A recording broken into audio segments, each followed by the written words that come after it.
ಬೇಯಿಸಿರೋ ಆಲೂಗಡ್ಡೆನ smash ಮಾಡ್ಕೋಬೇಕು. ಮೊದಲಿಗೆ ಬೇಯಿಸಿರೋ ಆಲೂಗಡ್ಡೆನ smash ಮಾಡ್ಕೋಬೇಕು ಚೆನ್ನಾಗಿ. ಇದಕ್ಕೆ ಬೇಕಾದಷ್ಟು ಕಾರ್ನ್ ಫ್ಲೋರ್ನ ಆ್ಯಡ್ ಮಾಡ್ಕೋಬೇಕು. ಜೀರಿಗೆ, ಒಂದು 10 ರಿಂದ 15 ಮೆಣಸು, ಎರಡೂ ಕೂಡ ಚೆನ್ನಾಗಿ ಜಜ್ಕೋಬೇಕು. ನಾವು ಕುಟ್ಟಣಿಗೆಯಲ್ಲೇ ಕುಟ್ಕೊತೀವಿ ಪ್ರತಿಯೊಂದು ವಸ್ತು ಕೂಡ, ಯಾಕಂದರೆ ಆರೋಗ್ಯಕ್ಕೆ ತುಂಬ ಒಳ್ಳೆಯದು ಅಂತ ಒಂದು ಉದ್ದೇಶದಿಂದ ಮಿಕ್ಸಿನ ಆದಷ್ಟು ಕಮ್ಮಿಯಾಗೆ ಬಳಸೋದಕ್ಕೆ ಇಷ್ಟಪಡ್ತೀವಿ ನಾವು. ಜೀರಿಗೆ ಮತ್ತು ಮೆಣಸಿನ ಪುಡಿನ ಇದೇ ಆಲೂಗಡ್ಡೆ ಕಾರ್ನ್ ಫ್ಲೋರ್ ಮಿಶ್ರಣಕ್ಕೆ ಇದನ್ನು ಕೂಡ ಸೇರಿಸ್ಕೋಬೇಕು. ರುಚಿಗೆ ತಕ್ಕಷ್ಟು ಉಪ್ಪು, ಇದೆಲ್ಲ ಚೆನ್ನಾಗಿ ಕೈಯಿಂದ ಮಿಕ್ಸ್ ಮಾಡ್ಕೋಬೇಕು.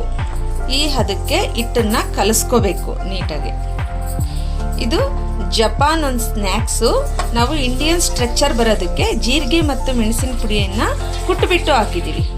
ಸ್ಟ್ರೆಚರ್ ಬರಬೇಕು. ಮತ್ತು ಈ ಥರ ತೆಳುವಿಗೆ ಒಂದು ಮೀಡಿಯಮ್ ಸೈಜಲ್ಲಿ ಒಂದು ಕವರ್ ಒಳಗೆ ಇಟ್ಬಿಟ್ಟು ಈ ಥರ ಉಜ್ಜಿಬಿಟ್ಟು ನೀಟಾಗಿ ಇದು ಮಾಡಬೇಕು. ಇದನ್ನು ಮತ್ತೆ ಫ್ರೀಜರಲ್ಲಿ 45 ಮಿನಿಟ್ಸು ಇಡಬೇಕು.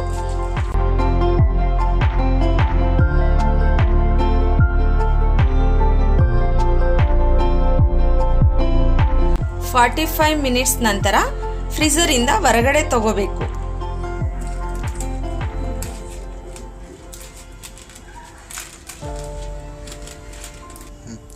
ಈ ಥರ ಸ್ಲೈಸ್ ಆಗಿ ಕಟ್ ಮಾಡ್ಕೋಬೇಕು.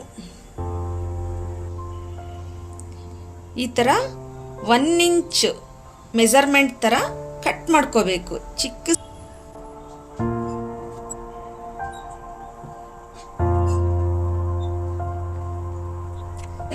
ಮೊದಲೇ ಕಾಯೋದಕ್ಕೆ ಎಣ್ಣೆಯನ್ನ ಇಟ್ಟಿರಬೇಕು ಸ್ಟವ್ ಮೇಲೆ. ಅದರೊಳಗೆ ಎಣ್ಣೆ ಕಾದ ನಂತರ ಇದನ್ನ ಚಿಕ್ಕವಾದಂತಹ ಒಂದು ಸ್ಲೈಸ್ ಮಾಡ್ಕೊಂಡಿರ್ತೀವಲ್ಲ ಅವನ್ನ ಎಣ್ಣೆ ಒಳಗೆ ನಿಧಾನಕ್ಕೆ ಈ ರೀತಿಯಾಗಿ ಬಿಡಬೇಕು.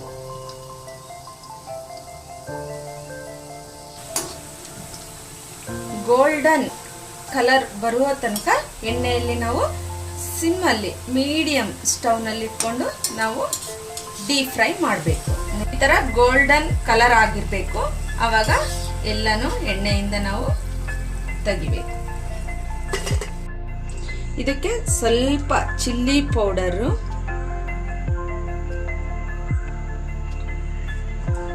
ಸ್ವಲ್ಪ ಉಪ್ಪನ್ನ ಸ್ಪ್ರೆಡ್ ಮಾಡಿ ಈ ಥರ